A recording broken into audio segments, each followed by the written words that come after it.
Thank you for tuning in to Radicards.com. I'm your host, Patrick Reno, and this is a familiar guest. You might have seen him on before, Dan Grano of SportsSecurities.com. What's up? Hey, Dan, how's it going? That's going well. Yeah? Yeah, how about you?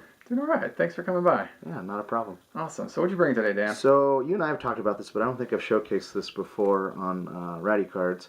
But recently I picked up an elusive Mark McGuire stripes pattern from the 2015 Topps Tech set. It's one of the harder print variations to get, and I had the other, which was the Blades pattern, but this one I just kind of missed it every single time it was up for auction. I think those are like one a case, weren't they? They're pretty hard to get, yeah. I believe, they're not officially serial numbered, right, but I believe that the stripes as well as the blades, based off the production numbers, are one per case, which would put it at about 25 copies per card. All right. So this is, even if it's double that, it's extremely rare. Yeah. Yeah. I mean, it's not like 1 out of 10, but still, it's a pretty rare card. And it was a great addition. I really have been trying to get all the variations, and now I currently am only missing one. Not exactly sure off the top of my head which one it is from this year, but I believe it might be the circuit board pattern. See if the red orbits are one of the 3 reds? Well, that would be one of the diffractors, and right. I do not have any of those, but I've been working on those as well. I did the whole run of base patterns for Thomas, didn't get any of the reds, because there are 3 different patterns for the red orbit. And they're numbered to 5 Yeah, they're each numbered to 5. I just didn't bother with any of them. Just because of, funding. I mean, it's just one of those things that, this is a really ambitious set every year, and if they do it again, it's supposed to, if they did it, they launch it typically in October, so if we're going to see it for 2017, it'll be launched this month. Right. And it's a really fun set, but there's so many different variations, and it becomes pretty ambitious. Now, I noticed with 15 comparison to 14, only some of the players had autographed parallels. Right.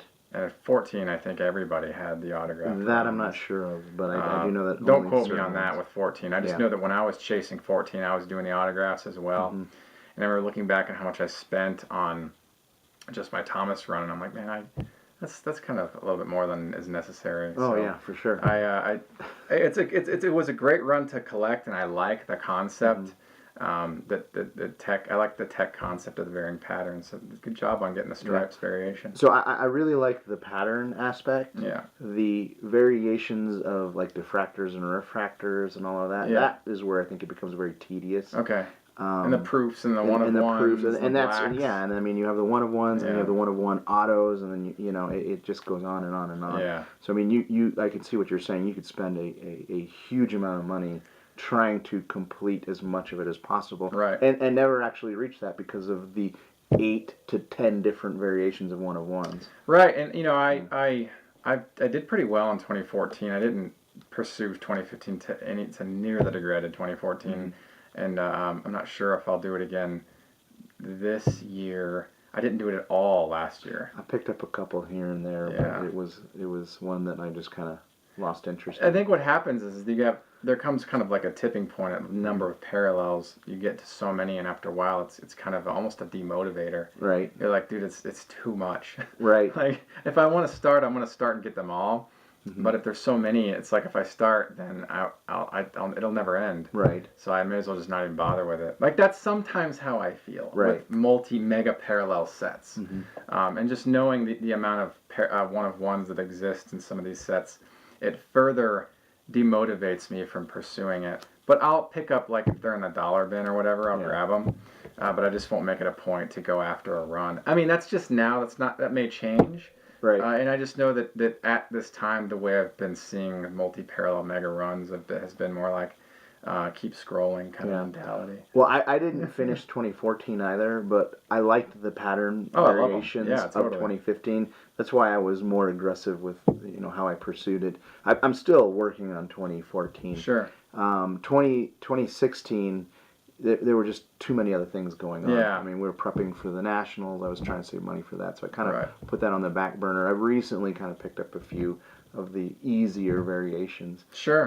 And I'd like to pursue 2017. From what I read, I think they're going to try and do something a little different. this year, but I haven't really seen a whole lot on it. Well, what I've noticed that with these big parallel runs is that if if if there's a block in the run that I can pursue, like for these we've got the base patterns, and then it gets colorful and autographed and one of ones and whatever. But pursuing just the base patterns, that's what I did in 2015 is I didn't get any of the one of ones or the red orbits, but I got all the base patterns. Right. And I stopped there, and I was good.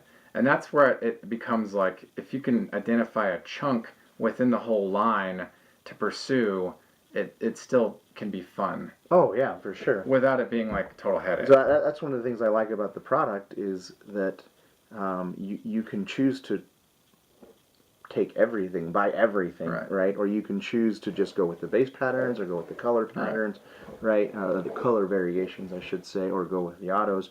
I mean, like we said, it's impossible to get everything. Right.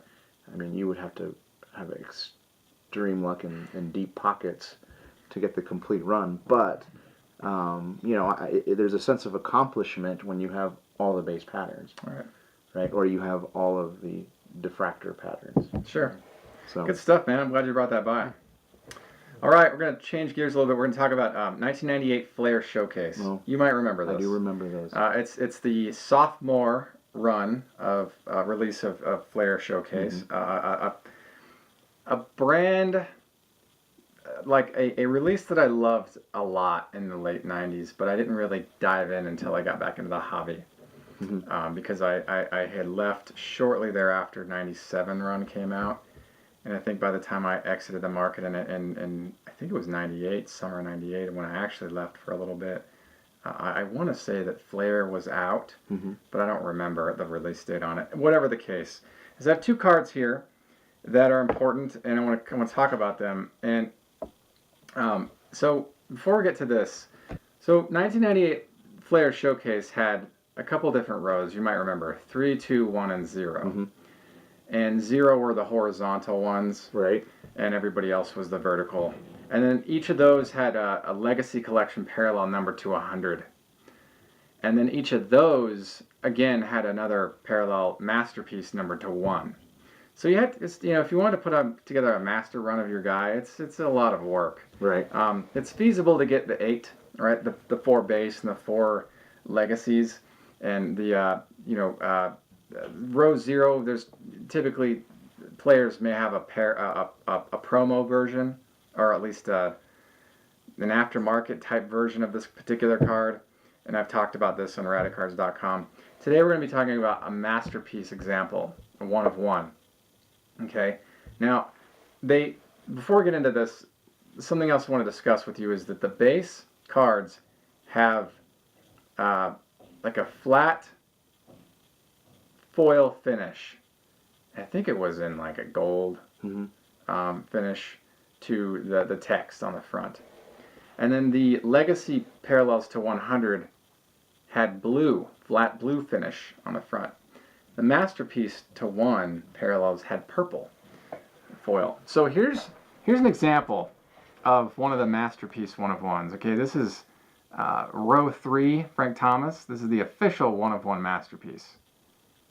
I acquired this in October of 2014. You can see on the bottom there it says 1 of 1 Masterpiece. So this is the 1 of 1 row 3 1998 Flair Masterpiece. Take a look at it. Yeah. Now, also too, in addition to these masterpieces, this next thing I'm going to tell you is important because the late 90s were sort of prominent for this kind of behavior in terms of brands that release product. They would release their 1 of 1 runs, and they would print off a sheet of these cards and not stamp them. They would just not have the serial number on the back. Okay?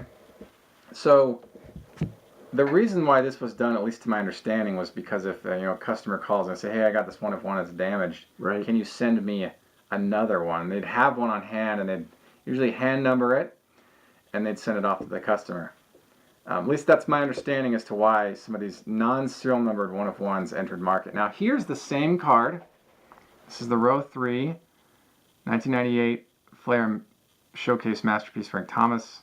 You'll see it looks the same card, but on the back, there's no serial number. Okay? So these are generally considered replacement cards because they were meant for doing that, replacing. Right. So, I think these are really great cards, and arguably still one of ones because they printed one sheet without the serial number. So really good stuff. This is an important run for me. Flair Showcase stuff to me is highly desirable. Hard to find masterpieces, and they're always expensive, especially with those superstar players. Right. Even like the underdogs, the utility players, they can do okay in the market. But I see fewer of these in market as the years go on, and as they become part of permanent collections and things like that. Sure. So just wanted to educate you on that if you find something that's supposed to have a serial number on it that is a one of one, it may just be a replacement example. And if it has handwriting on it, the serial number is handwritten in, say, a marker, like a black or blue ink, typically speaking, it's still legitimate. It was just the one that they sent off to the customer. And it might not always be a one of one. It might be numbered to 2000. I've seen them up to 2000. Oh, wow. Yeah, I've got a Thomas that's View to Thrill, 1999 upper deck, and it's got the hand-written serial number there, and I've got also the one that's pack issued. And so you can see the difference. So don't be alarmed when you see that. Granted, some might argue that like anybody could pull out a pen and write that serial number in, but you got to remember that if that was a legitimate copy, you would have the printed serial number on it. If it was a legitimate pack-issued copy, it's still a legitimate copy without the serial number. It's just not the pack-issued version. So I hope that makes sense to you. Dan, you have any final thoughts? Well, on that issue, I mean, even if someone did take the pen to it, I mean, it wouldn't be any different from the ones that they sent out of the factory. Right. Because the one of ones have the serial number, and the one you the one you have does not. Right. So that wouldn't be really much of a concern, anyways. Yeah, and some people have the argument of, well, that's not really a one of one if there's another example of the card. But really, this one has the serial number and this one doesn't. Right. They're both essentially one of ones in that capacity. It's my understanding there won't be any other 1998 row 3 masterpiece Frank Thomases floating around out there. They're in the Radicards collection. Right. So really glad to have the comparison pieces here. Now, funny story about this one before we concluded is that this one I watched online for I think 2 years. Wow. It just sat, and it was at a really high price, and after a while that the seller kept bringing it down. And I know the seller. I reached out to him, and I had done business with him in the past, and I was like, hey, we talked about it for a while, and we agreed on a price, and then I made the purchase, but this card was stuck in transit for a while. It took a while to get to me, and it was held up somewhere for like 10 days or something. Oh, wow. And so I didn't know if it was ever going to get to me. I just assumed it was deemed destroyed, gone. Somebody had taken my mail. So the seller reimbursed me. And then I filed a claim with the USPS. And the day later, I saw an update on the tick sheet. And it was back in transit. It actually ended up in some state way out of the way. Somebody mismanaged the mail, and then it came back to me. And so then I paid the seller back in full. But I was really sad I was really frustrated when USPS had that hiccup. This isn't the first time USPS has ripped me off entirely. I've had all kinds of things misdelivered and lost in transit, and so it bums me out when this happens, and for some strange reason it happens with really high-end pieces. Right. And I'm like, because this is like a high-end piece.